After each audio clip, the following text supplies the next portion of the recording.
नमस्कार दोस्तों, मैं हूं पवन पुनिया और आपका स्वागत है आपके ही अपने YouTube channel the village things में। दोस्तों, आज हम बात करने वाले हैं एक जो बहुत बड़ा अपडेट आया है एजुकेशन पॉलिसी को लेके। जो पीछे पैटर्न चल रहा था उसको पूरी तरीके से चेंज कर दिया गया है। इसमें सब कुछ अब जो भी नई क्लासेस स्टार्ट होंगी 2021 से, उसमें सब कुछ नया होएगा। अब इसमें स्टूडेंट के लिए खुशखबरी भी है और जो एक क्रिएटिविटी होती है वो भी इसमें ऐड की गई है और बहुत सारी रियायत दी गई स्टूडेंट को।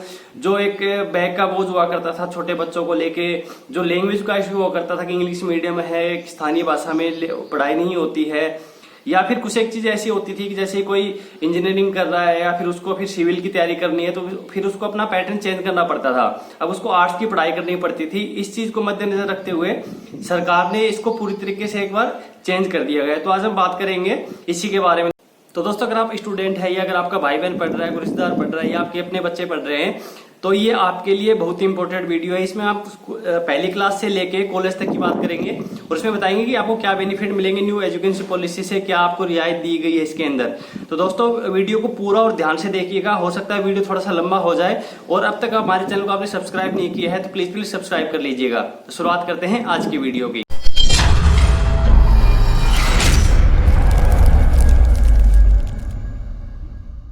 तो दोस्तों, अब तक हमारी जो एक एजुकेशन पॉलिसी थी, जो स्ट्रक्चर चल रहा था वो था 10+2 का। अब इसको पूरी तरीके से चेंज करके इसको 5+3+3+4 कर दिया गया है। जो पहले 5 वर्ष होंगे उसको फाउंडेशन स्टेज माना गया है। यानी जो नर्सरी, LKG, UKG, फर्स्ट और सेकंड क्लास होगी वो फाउंडेशन होगा बच्चों का कि आगे भविष्य में उनको कैसी तैयारी करनी है। तो इस ईयर्स में क्या किया गया है कि जो किताबों का बोझ था वो कम कर दिया गया है। बच्चों का खेलकूद और क्रिएटिविटी के हिसाब से पढ़ाई होगी उनकी। उसके बाद जो रहेगा दूसरी जो स्टेज आएगी वो है 3, 4, 5 3 क्लास की। उसमें क्या किया गया कि बच्चों को इसमें जो इनका फ्यूचर होगा उसके अंतर्गत रूबरू कराया जाएगा। इसमें सभी विषय की पढ़ाई की जाएगी, जैसे इंग्लिश, हिंदी, खासकर जो भी सब्जेक्ट है जो फ्यूचर के लिए है उनके तहत की पढ़ाई की जाएगी 3rd, 4th और 5th क्लास में। इसके बाद जो अगले 3 साल है वो मिडिल क्लास में माने जाएंगे, 6th, 7th, 8th क्लास का। इसके बाद जो लास्ट स्टेज आती है वो मानी जाएगी 9th, 10th, 11th, 12th यानी 4 साल की। इस 4 साल में क्या किया जाएगा कि जिस स्टूडेंट की जिस सब्जेक्ट में रुचि है उसको ध्यान में रखा जाएगा कि कौन से सब्जेक्ट में इसकी रुचि है, उसके तहत उसको पढ़ाया जाएगा। और जो पहले स्ट्रीम सिस्टम चलता था कि 3 स्ट्रीम होते थे, आर्ट्स, साइंस और कॉमर्स का, उसको पूरी तरीके से खत्म कर दिया गया है। इसका मतलब यह है कि जैसे पहले 10th पास कर ली बच्चे ने, उसके बाद जो 11th में जाता था उसको कोई भी एक स्ट्रीम चुननी होती थी, आर्ट्स, मैथ या साइंस, इसमें से एक चुनना होता था। बट इसको खत्म कर दिया गया है। इसमें क्या किया गया है कि मान लो कोई बच्चा पॉलिटिकल साइंस पढ़ना चाह रहा है, उसके साथ वो साइंस बायोलॉजी पढ़ना चाह रहा है, वो ऐसा कर सकता है। पहले ऐसा नहीं था। अगर आप आर्ट पढ़ रहे हो तो आर्ट के सब्जेक्ट ही पढ़ सकते हो, बट अब इस सिस्टम को खत्म कर दिया गया है। अब आर्ट वाला बच्चा साइंस पढ़ सकता है, साइंस वाला कॉमर्स पढ़ सकता है, कॉमर्स वाला आर्ट पढ़ सकता है। इसमें एक पूल बनाया जाएगा सब्जेक्ट्स का कि ये सब्जेक्ट आप ले सकते हो। जो स्ट्रीम थी आर्ट, साइंस, कॉमर्स की, उसको पूरी तरीके से बंद कर दिया गया है। दूसरी जो इंपॉर्टेंट चीज है वो है कि 5th क्लास के बच्चों को आप जो अपनी रीजनल लैंग्वेज है, जो स्थानीय भाषा है, उसमें आप पढ़ा सकते हैं। जैसे कि आप गुजराती में, मराठी में, बंगाली में, जिस लैंग्वेज में पढ़ाना चाहिए पढ़ा सकते हैं। अगर मान लो इंग्लिश सब्जेक्ट भी है तो उसको सिर्फ इंग्लिश के तौर पे एज ए सब्जेक्ट पढ़ाया जाएगा, ना कि इंग्लिश मीडियम। पहले क्या होता था, इंग्लिश मीडियम जा रहा है तो इंग्लिश मीडियम में पढ़ा देते, बट ऐसा नहीं है। अब पेरेंट्स आए तो जो भी रीजनल लैंग्वेज उसमें बच्चे को पढ़ा सकते हैं। जो इंग्लिशीकरण था, जो इंग्लिश मीडियम का जो चलन चल रहा था, उसको 5th क्लास के लिए रोक दिया गया है। अब जो 5th क्लास के बाद बच्चों को कोडिंग स्टार्ट की जाएगी। जो पैटर्न है ये अमेरिका, चाइनीज, जापान ऐसे देशों में चलता है जहां पे स्टार्टिंग से ही बच्चों को कोडिंग की जानकारी दी जाती है। इसमें क्या होगा कि बच्चे कंप्यूटर सॉफ्टवेयर या मोबाइल एप्लीकेशन बनाना सीखना स्टार्ट कर देंगे 6th क्लास से ही। और उसके अलावा 6th क्लास से बच्चों को इंटर्नशिप का मौका मिलेगा। इसका मतलब ये है कि जैसे कोई भी बच्चा है उसकी संगीत में रुचि है तो वो किसी संगीतकार के पास जाके संगीत सीख सकता है। अगर कोई बच्चा है उसकी पेंटिंग में रुचि है, या फिर कोई बच्चा है जिसकी सॉफ्टवेयर डिजाइनिंग में रुचि है, तो वो किसी सॉफ्टवेयर इंजीनियर के पास जाके कंप्यूटर कोडिंग सीख सकता है। इसमें उसको इंटर्नशिप मिलेगी। 9 to 12 में अब जो एग्जाम होंगे वो सेमेस्टर वाइज होंगे, यानी कि साल में 2 बार एग्जाम होंगे। और जो दोनों एग्जाम के नंबर काउंट होकर लास्ट मार्कशीट तैयार की जाएगी। पहले क्या होता था, 2 परीक्षा होती थी, बट जो पहले होती थी उसको इतना बच्चे ध्यान नहीं रखते थे। लास्ट जो एग्जाम होता था उसमें 1 महीने पहले पढ़ाई की और पास हो जाते थे, बट ये सिस्टम अब नहीं है। अब बच्चों को पूरी साल पढ़ाई करनी होगी, क्योंकि सेमेस्टर वाइज एग्जाम होंगे। 6 महीने का एक सेमेस्टर होगा। साल में 2 सेमेस्टर होंगे, 2 बार एग्जाम होंगे और जो फाइनल रिजल्ट है वो दोनों सेमेस्टर के अंक है उसके हिसाब से दिए जाएंगे। इसके अलावा जो बोर्ड्स एग्जाम है जो 12th में रहेगा उसको भी आसान बनाया गया है। पहले क्या होता था, जो जिसने रट्टा मार के लिख दिया वो पास हो गया। अब उस चीज को हटा के जो सोचने समझने की क्षमता है उसको ध्यान में रखा जाएगा कि बच्चे ने लिखा है, बट ये नहीं कि रट्टा मार के लिख दिया।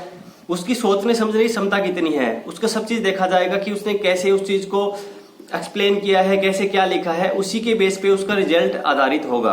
अब जो बोर्ड एग्जाम होंगे उसमें स्टूडेंट को आजादी रहेगी, वो अपनी लैंग्वेज में एग्जाम दे सकते हैं। उनके लिए ऑप्शन रहेगा वो हिंदी में भी एग्जाम दे सकते हैं, इंग्लिश में भी एग्जाम अपना दे सकते हैं। स्टूडेंट को फाइनल मार्क देते समय जो रिपोर्ट कार्ड दिया जाएगा उसमें चीज ध्यान रखी जाएगी कि उसकी एक्टिविटी क्या थी, बच्चे का व्यवहार क्या था, उसका सोशल जो भी एक वातावरण होता है उसका क्या था। ये सब चीजें नजर में रख के उसके बाद ही बच्चे की फाइनल रिपोर्ट को तैयार किया जाएगा। इसके अलावा जो रिपोर्ट कार्ड है वो 360 डिग्री पैटर्न पे तैयार होगा, यानी जो रिपोर्ट कार्ड होगा उसमें उसका जो सब्जेक्ट का टीचर है वो भी उसका आकलन करेगा। स्टूडेंट है उसको खुद का आकलन करने की वो रहेगी कि वो खुद का आकलन भी कर सकता है। उसके अलावा जो उसके सहपाठी हैं, जो क्लासमेट्स हैं, उनको भी ये रहेगा कि वो उनका आकलन कर सकते हैं, उनका नंबर देंगे, उसके बाद ये रिपोर्ट कार्ड तैयार होगा। अब उसके बाद बात करते हैं, ये तो हो गया कि नर्सरी से लेकर 12th तक के बच्चों का। अब बात करते हैं कॉलेज के स्टूडेंट के लिए क्या अपडेट आया है। अब जो कॉलेज में बच्चे नए जाएंगे जो 12th जिन्होंने पास की है उसके लिए एक टेस्ट दिया गया, CAT टेस्ट। इसका क्या मतलब है, कैसे इसका क्या यूज होगा। पहले क्या होता था, जैसे आपके 12th में मार्क आए हैं, फिर आपने किसी कॉलेज में अप्लाई किया है, बट वहां पे आपका कट ऑफ में नाम नहीं आया क्योंकि उसकी जो परसेंटेज ज्यादा रह गई थी, जो मेरिट है ज्यादा रही है। तब एक टेस्ट किया गया है, कॉमन एप्टीट्यूड टेस्ट है ये। इसके अंदर मान लो आपका कट ऑफ में नाम नहीं आता है, उसके बाद आपको एक ऑप्शन रहेगा, आप ये टेस्ट दे सकते हो। इस टेस्ट में जो नंबर आएंगे और जो आपके 12th नंबर है उसको जोड़ के आपका जो मेरिट कॉलेज है जिसके लिए आपने अप्लाई किया है उसमें आपका उसके आधार पर आपका सिलेक्शन होगा।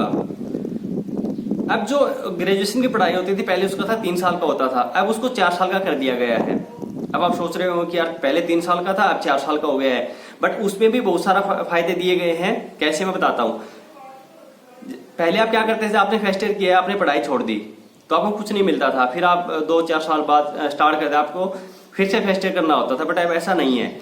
अगर आप मान लो पढ़ाई की, आपने 1 साल पढ़ाई की, फिर आपने पढ़ाई छोड़ दी, तो उसके केस में आपको एक सर्टिफिकेट मिलेगा। मान लो आपने 2 साल पढ़ाई की है, फिर आपने पढ़ाई छोड़ दी, तो उस केस में आपको डिप्लोमा मिलेगा 2 साल का। और आपने 3 साल पढ़ाई कर ली, कंप्लीट कर ली, उसके बाद आपको डिग्री मिलेगी, बैचलर डिग्री आपको मिल जाएगी। अगर आप 4 साल कंटिन्यू करना चाहते हो तो चौथी साल में क्या होगा, रिसर्च का रहेगा, तो उसमें आपको डिप्लोमा प्लस रिसर्च सर्टिफिकेट मिलेगा। मान लो कि आप कोई भी सब्जेक्ट उस पर रिसर्च करना चाहते हो तो चौथा साल उसके लिए रहेगा, उसके साथ आपको जो रिसर्च का सर्टिफिकेट है साथ में वो भी मिल जाएगा। इसे मल्टी एंट्री और मल्टी एग्जिट कहा जाता है कि आसानी से बच्चा इसको स्टार्ट कर सकता है और आसानी से इसको छोड़ सकता है। इसके अलावा मान लो आप एक साथ 2 कोर्स करना चाह रहे हो। पहला सिस्टम नहीं था कि मान लो आप ग्रेजुएशन कर रहे हो तो आपके साथ जो दूसरा कोर्स है उसका मान्यता नहीं होती, आप नहीं कर सकते हो, बट अब ऐसा कर सकते हो। उसमें क्या होगा कि मान लो आप एक साथ 2 कोर्स करना चाह रहे हो और आप एक कोर्स को बीच में छोड़ रहे हो तो उसके क्रेडिट मिलेंगे आपको। वो क्रेडिट आपको जो डिजिटल वॉलेट होगा उसमें आपके स्टोर हो जाएंगे, और जब आप एक कोर्स का फाइनल कंप्लीट करोगे तो वो क्रेडिट उस डिग्री के साथ ऐड होंगे। वो सब कुछ ये सिस्टम रहेगा, जो क्रेडिट रहेंगे आपका पूरा डिजिटल रहेगा, एक वॉलेट में स्टोर हो जाएंगे और फाइनल डिग्री के साथ इसको ऐड कर दिया जाएगा। इसके अलावा स्कूल कॉलेज में जो संस्कृत लैंग्वेज है उसको बढ़ावा दिया जाएगा।